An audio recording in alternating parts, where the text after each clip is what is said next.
నమస్తే. Welcome to పొలిటెంట్ health. అమ్మతనం ఒక అద్భుతమైన వరం. ప్రతి స్త్రీ ఆ సమయంలో చాలా రకాలుగా ఆలోచిస్తూ ఉంటారు. చాలా ప్రయత్నాలు గూడా చేస్తూ ఉంటారు. మొత్తానికి చెప్పాలంటే వాళ్ళ జీవన శైలి గూడా మార్చుకుంటూ ఉంటారు. అయితే అదే సమయంలో ఎలాంటి డైట్ ఫాలో అవ్వాలి? ఎలాంటి జాగ్రత్తలు తీసుకోవాలి? ఈ విషయాల గురించి తెలియచేయడానికి ప్రెజెంట్ మనతో ఉన్నారు సీనియర్ గైనకాలజిస్ట్ రజని గారు. మరి డాక్టర్ గారితో మాట్లాడి మరిన్ని విషయాల గురించి తెలుసుకుందాం.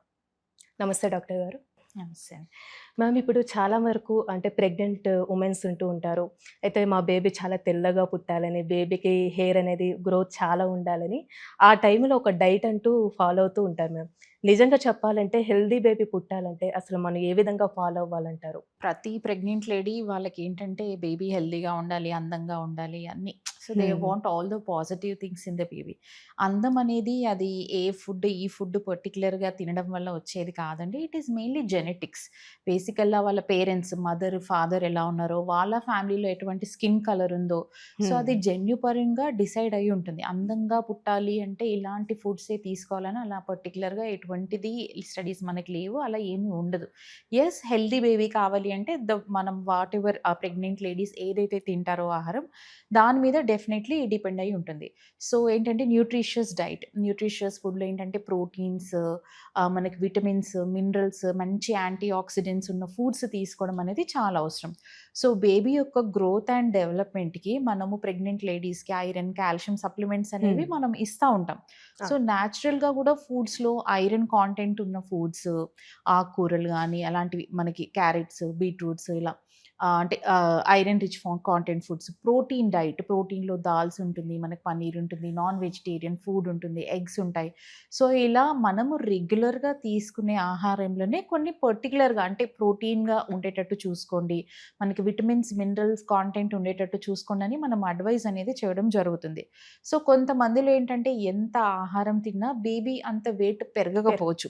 సో, అలాంటి సందర్భాల్లో ఏంటంటే ఇంకేదైనా ఇతరత్ర ప్రాబ్లమ్స్ వల్ల అంటే వాళ్ళకి బీపీ ఉండి ఉండొచ్చు. లేపోతే ఒక్కొక్కసారి ఏంటంటే రక్త ప్రసరణ గర్భసంచికి వెళ్ళాల్సిన మోతాదులో అది హ్మ్. జన్యుపరంగా అంటే కొన్ని ప్రాబ్లమ్స్ వల్ల బ్లడ్ సర్క్యులేషన్ అందకపోవచ్చు. సో, మీరు ఎంత డైట్ తీసుకున్నా గాని ఒక్కొక్కసారి బేబీ అనేది గ్రో అవ్వకపోవచ్చు.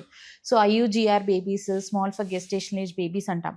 సో, ఏదన్నా మెడికల్ ప్రాబ్లమ్స్, ఇష్యూస్ ఉన్నప్పుడు మీరు ఎంత డైట్ తీసుకున్నా గూడా కొన్ని సందర్భాల్లో వెయిట్ అనేది పెరగకపోవచ్చు.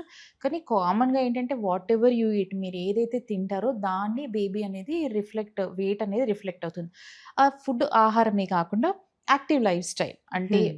మంచిగా స్లీప్, మంచి good amount of sleep, minimum ఒక 6-8 అవర్స్ ఆఫ్ స్లీప్ పడుకోవడము, చిన్న చిన్న యాక్టివిటీస్, కొంచెం వాకింగ్ చేయడము, స్ట్రెస్ అనేది లేకపోవడము.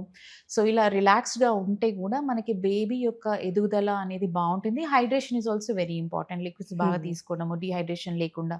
సో, ఇదంతా. సో, ఈ వర్కింగ్ మదర్స్‌కి maybe because of their life style timings, office timings అంత టైమ్ ఫోకస్ చేయలేకపోవచ్చు. కానీ స్టిల్ మీరు తినే దాంట్లో మీరు తిన్నంత వరకు ఆహారము, మంచి హెల్తీ ఫుడ్ తీసుకోవడం ద్వారా, కొంచెం స్లీప్ డిస్టర్బెన్స్ లేకుండా చూడడం ద్వారా చాలా వరకు హ్మ్. హెల్తీ బేబీస్ అనేది డెఫినిట్‌గా వాళ్ళు హ్మ్, అది చేసే లైఫ్ స్టైల్‌తో డిపెండ్ అయ్యి ఉంటుందండి. ఫస్ట్ టైమ్ ప్రెగ్నెన్సీ అయితే ఆ బేబీకి చాలా కేర్ తీసుకుంటూ ఉంటారు. ఫుడ్ డైట్ అంటూ టైమ్ టు టైమ్ ఫాలో అవుతూ ఉంటారు. అవును.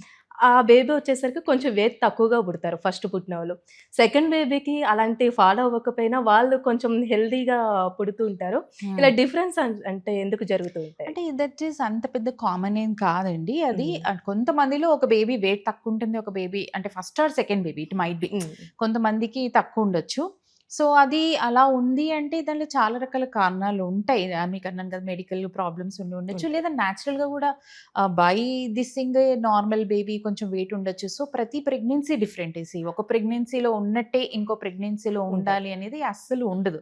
సో, డెఫినిట్‌గా హెల్తీ బేబీ అనేది మనకు డైట్, ఆహారంతోనే కాకుండా ఆ తర్వాత మెడికల్ ప్రాబ్లమ్స్ కూడా ఏవి లేకుండా నార్మల్‌గా ఉంటే గూడా ఇది ఉంటుంది. కొంతమందిలో ఎంత తిన్నాను గానీ వీళ్ళు చాలా హెల్తీ ఫుడ్ తింటారు, డైట్ ఫాలో హ్మ్. అవుతారు. But baby might be an average wait. So, that is just constitution. అంతేగాని దీనికి ఇట్లా పర్టిక్యులర్ అంటే మెడికల్ ప్రాబ్లమ్స్ కూడా లేనప్పుడు. సో, అలాంటి సందర్భాల్లో డిపెండ్స్ ఆన్ దేర్ బాడీ తత్వం ఆల్సో. పేరెంట్స్ బాడీ స్టేచర్‌ని బట్టి గూడా డిపెండ్ అయ్యి ఉంటుందండి అట్లాంటి సందర్భాల్లో.